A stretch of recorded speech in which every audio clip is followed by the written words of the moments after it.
s'il y a un lieu où la distanciation sociale est impossible, c'est effectivement en prison.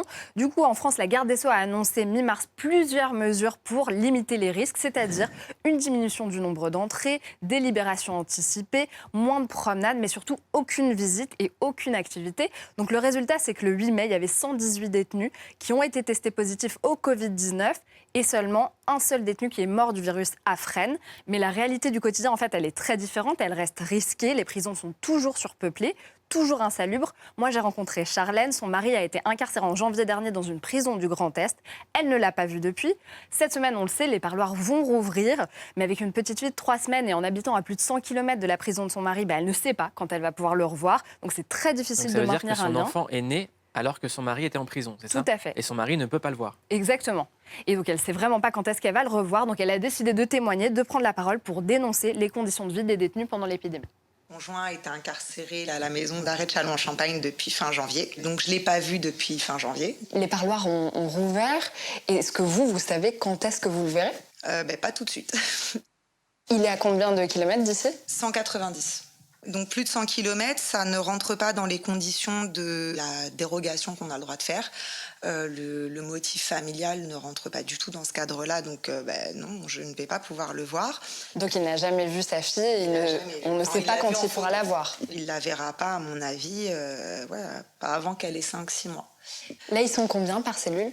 Alors, dans certaines prisons, ils sont 7. Ça va entre 2 et 7. Et votre mari? Moi, ils sont 3 dans sa cellule. On aimerait bien que l'encellulement individuel arrive, puisque ça fait partie de la loi, c'est inscrit dans la loi, l'encellulement individuel. Et avec la crise du Covid-19, quelles décisions ont été prises par la garde des Sceaux pour les prisons? La suspension des parloirs. C'est des mesures punitives, puisque il faut savoir qu'il n'y a que dans les quartiers disciplinaires, en vrai, qu'on voit ça. D'ailleurs, je peux vous faire donc écouter un témoignage d'un ami à moi qui est à Rennes, qui a été incarcéré il y a très très peu de temps et qui m'a laissé un message justement.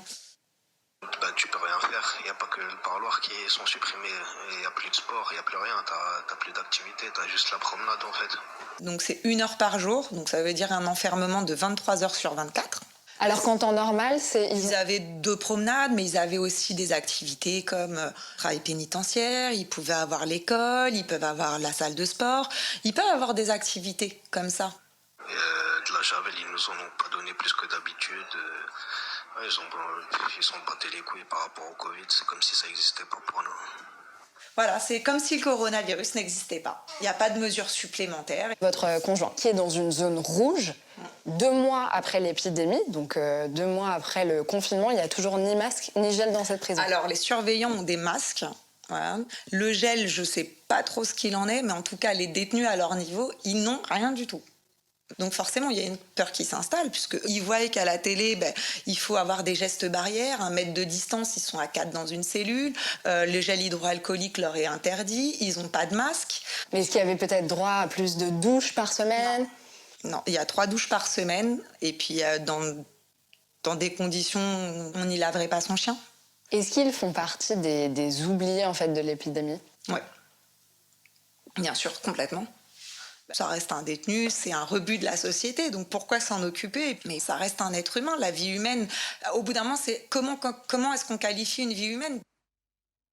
Émilie? Oui, donc en fait, Charlène et 3 femmes de détenus ont écrit une lettre à la garde des Sceaux, Nicole Belloubet, pour espérer une amélioration des conditions d'hygiène, parce que l'épidémie est évidemment toujours là, donc elles souhaiteraient évidemment des masques et du gel pour les détenus. Cette lettre, elles l'ont envoyée il y a 1 mois, elles attendent toujours une réponse. Affaire à suivre en tout cas dans Click.